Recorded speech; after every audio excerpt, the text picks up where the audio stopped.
Because the 6 members of the family dead, and we don't know why, and he's the sole remaining member. He's not a suspect.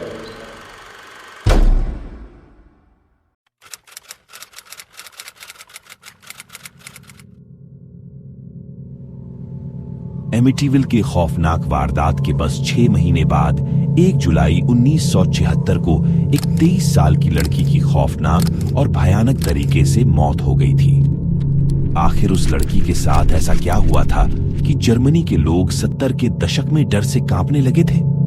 माना जाता है कि एनेलिस Michel जब 16 साल की थी तब उसको मिर्गी के दौरे पड़ते थे और वो अपने सामने डरावने चेहरे महजूद होने का दावा करती थी, लेकिन किसी ने उसका विश्वास नहीं किया, जिसके कारण धीरे धीरे वो डिप्रेशन में जाने लगी थी। वक्त के साथ उसकी हालत और खराब होने लगी थी। एनेलिस समझ नहीं पा रही थी कि उसके साथ ये क्या हो रहा था और क्यों हो रहा था। देखते देखते उसकी हालत बद से बदतर होने लगी थी, जिसके कारण उसके माँ बाप ने उसे एक साइकेट्रिक हॉस्पिटल में भर्ती कर दिया। यूं तो एनेलिस हफ्ते में 2 बार चर्च जाया करती थी, लेकिन जब वो 20 साल की हुई तो वो चर्च के हर एक वस्तु से दूर रहने लगी थी और एनेलिस का कहना था कि जब भी वो चर्च के जमीन पे अपने कदम रखती थी उसके पैरों में जलने का एहसास होता था, जिसके कारण वो चर्च से दूर ही रहना पसंद करती थी। साइकेट्रिक हॉस्पिटल में डॉक्टर्स ने एनेलिस को कई दवाइयां और ट्रीटमेंट दी, लेकिन उसकी हालत सुधरने के बजाय दिन पर दिन और खराब होने लगी थी। एनेलिस की हालत अब इतनी खराब हो चुकी थी कि वो अब डरावनी आवाजें सुनने लगी थी, जिसके कारण उसकी रातों की नींद उड़ चुकी थी। डॉक्टर्स द्वारा दी गई दवाइयों के कारण अब उसको हैल्यूसिनेशंस होने लगा था और वो दिन में भी डरी सहमी सी रहने लगी थी। जैसे जैसे वक्त बीतता गया उसके शरीर पे अजीब से घावों के निशान पड़ने लगे थे और उसके चेहरे पे भयानक आकृति की रेखा दिखने लगी थी।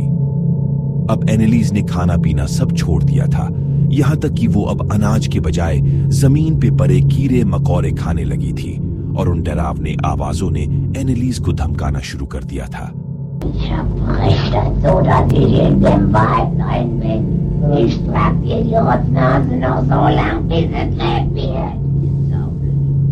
एनेलिस की बिगड़ती हालत और उसके अजीबोगरीब हरकतें देखकर उसके माँ बाप समझ चुके थे कि उनकी बेटी को कोई बीमारी नहीं थी और ना ही वो पागल थी, बल्कि एनेलिस के शरीर में आते बदलाव ने उन्हें संकेत दे दिया था कि एनेलिस कोई शैतान की वश में थी। डॉक्टर्स के दवाइयों पर से अब एनेलिस के माँ बाप का भरोसा उठ चुका था और वो अपने बेटी की जान बचाने के लिए कईयों प्रीस्ट्स के पास अपनी दरखास्त लेके गए, लेकिन हर एक चर्च के प्रीस्ट ने एक्सॉर्सिज्म परफॉर्म करने से मना कर दिया।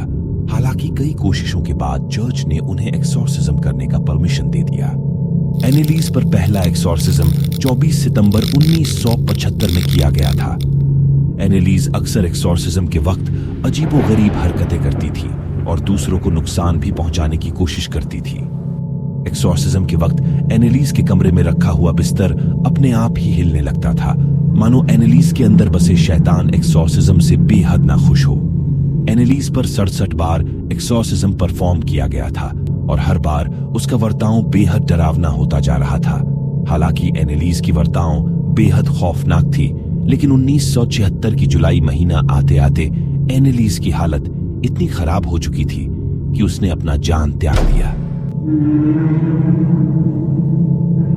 प्रीस्ट्स का कहना था कि एनेलिस के अंदर 6 शैतानों का वास था और इसी कारण उसकी जान चली गई। हालांकि डॉक्टरों का कहना था कि एनेलिस की जान किसी शैतान की वजह से नहीं, बल्कि मालन्यूट्रिशन यानी कुपोषण के कारण गई थी।